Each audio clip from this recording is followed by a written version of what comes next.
So this is the final video in Unit 2, What do Sociologists Do? And in this video we're going to be taking a look at research ethics with human participants. You can follow along in Chapter 2 of your textbook on pages 36 to 39. So what can you expect to learn in this video? We're going to take a look at the development of research ethics codes, the history of this development, and why ethics principles are needed. Next, we're going to take a look at what the Canadian guidelines are and 3 key principles, including respect for persons, concern for welfare, and justice. And finally, we're going to take a look at 3 case studies of ethics violations, including Zimbardo's prison experiment, Stanley Milgram's obedience study, and Humphrey's tea room trade, that are also outlined in your textbook for you. So what exactly are research ethics? Here's a definition, but basically they're guiding principles that a researcher can use when they're collecting and analyzing and interpreting data, and they really help to ensure that the researcher doesn't do harm to participants in their study.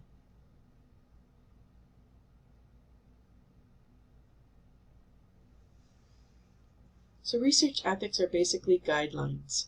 They help the researchers really look at some key principles they need to follow, and they're enforced through professional bodies and research ethics boards. Researchers must share the results openly and truthfully. They must not falsify results, and they must not present other people's work as their own. Researchers must also minimize any harm to participants, including protecting participants' identities, allowing them as well to withdraw from research at any time. When we look at the history of the development of research ethics, there are a number of key events that have happened historically that pointed to the need for ethical standards. At the Nuremberg War Crimes Tribunal, following World War II, what was brought to public view was the ways in which German scientists under Hitler had used prisoners as subjects in gruesome medical experiments. We also saw in the United States in the 1950s and the 1960s, as an example, a study that involved actually withholding no effective treatment for syphilis from African American participants who were infected. And here in Canada, the Department of Indian Affairs was involved in performing unethical testing and research on Indigenous children at 6 of Canada's residential schools. Without parental or child consent, researchers conducted nutrition and vaccine research on Indigenous children, resulting in the death of some.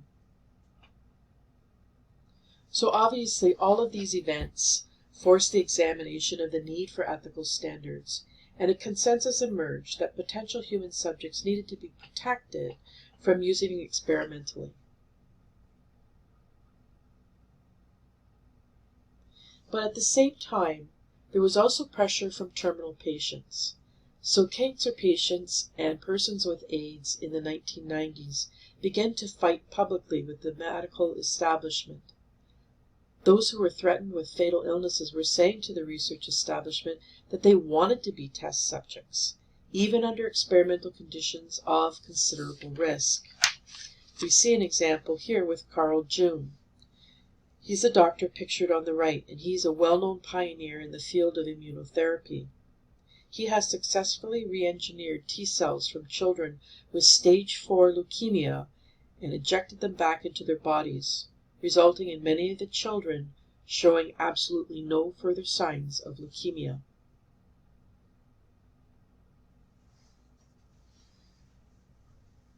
The Canadian Research Ethical Guidelines are outlined in something called the Tri-Council Policy Statement, known as TCPS version 2, and this guides ethical conduct for research that involves human. It is an overarching Canadian policy framework for research involving human participants.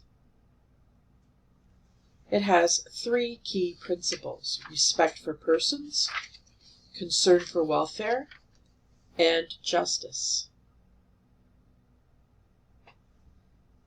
The first key principle, respect for persons involves a couple of things. It involves ensuring that the principle of voluntary participation is adhered to. This means that there is no coercion of participants. This is especially relevant where researchers have previously relied on captive audiences for their subjects, like in prisons or without consent in college classrooms. Another key aspect of this principle is free and informed consent. Informed consent means that prospective research participants have to be fully informed about all of the procedures and all of the risks that are involved in that research, and then they must give their consent to participate. Consent is ongoing, and they can withdraw their consent at any time without any penalties. And finally, anonymity and confidentiality. Anonymity means that the researcher cannot link the individual response to a participant. So, for example, no name on a questionnaire, person being referred to as subject 1 instead of their name. Confidentiality means that the participant is not identifiable to the public in any way. Sometimes the researcher may know, but the person or the participant cannot be publicly identifiable. And there are particular measures that have to be used to protect vulnerable populations, persons like minors or persons with cognitive impairment or intellectual disabilities. You can still involve those participants for consent, but at times you may have to use a third party in order to secure that consent. The next key principle is concern for welfare. The well-being of research participants is the foundation of this ethical principle. Researchers need to consider the impact of the participation on a person's physical, mental, and spiritual health. The researcher needs to consider participants' physical, economic, and social circumstances. So, for example, if they have to go to a particular location to be involved in the study, can they pay for parking? Or can they physically perform tasks that are asked of them? Researchers cannot harm participants. Researchers must consider all potential risks and benefits for those people who are participating in research. And finally, third key principle is one of justice. This includes concepts of fairness, equity, and power imbalance. It's really important that people or participants are treated fairly and are treated with respect. Participants should have equal access to benefits and equal share of the burdens. And it's really important for researchers to watch for an imbalance of power between themselves and their participants.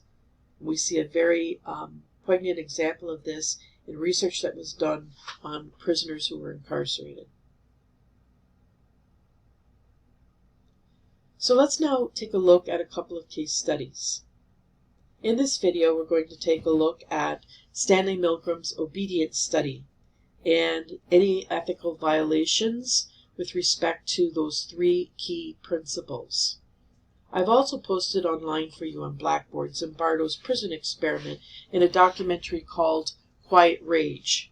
You may wish to watch that and look at and consider the ethical violations that happened here. And in your textbook, the author, Sarah Cumming, talks about the ethical violations in Humphrey's Tea Room Trade Study. Have also looked at how we respond to authority.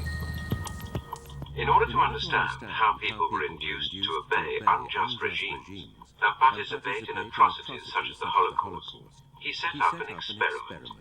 Volunteers were told they were taking part in scientific research to improve memory.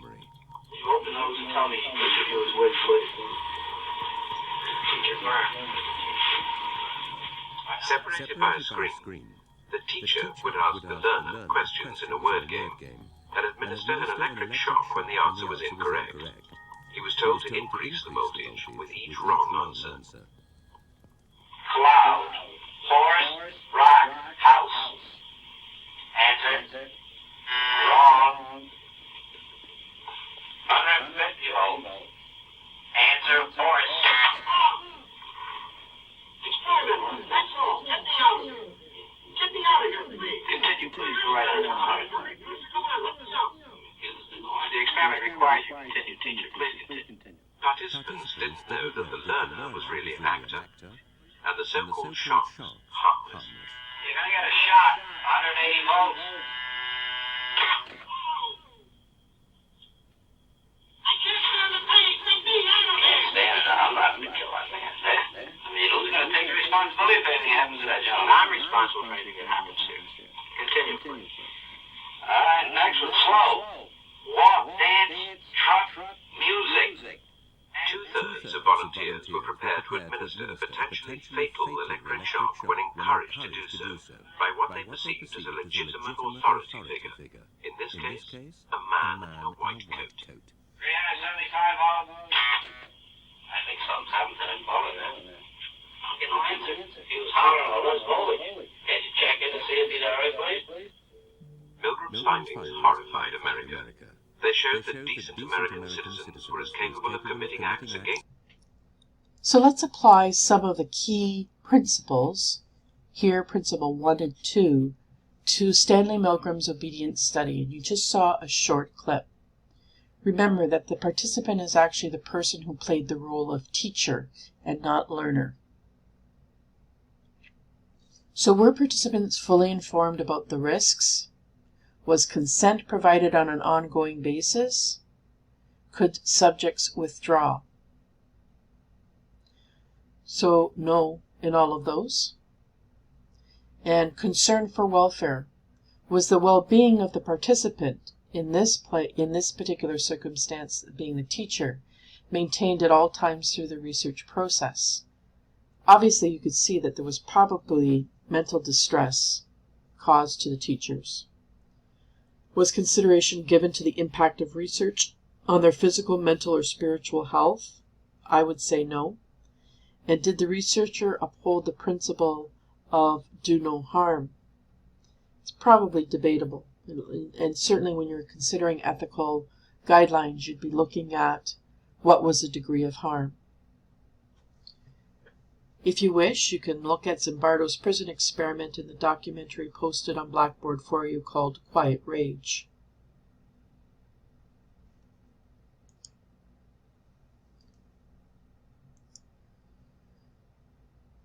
So there are some key points that I wish to summarize from Unit 2. We looked at unethical research and unethical research practices in the past that have highlighted the need for the development of ethical principles. We looked at the Canadian guidelines called the Tri-Council Policy Statement. We looked at key principle 1, respect for persons. That meant that there needs to be voluntary participation, consent, anonymity, and confidentiality. Key principle 2, concern for welfare, that there is no harm done, that there's a focus on the well-being, health, and circumstances of participants. And key principle 3, that looks at fairness, equity, and power imbalances. So now it's time for you to go to online test number 1. That'll be based on the 5 online lectures that you've watched, and will also be based on Chapter 1 and Chapter 2 in your textbook. Good luck, everyone.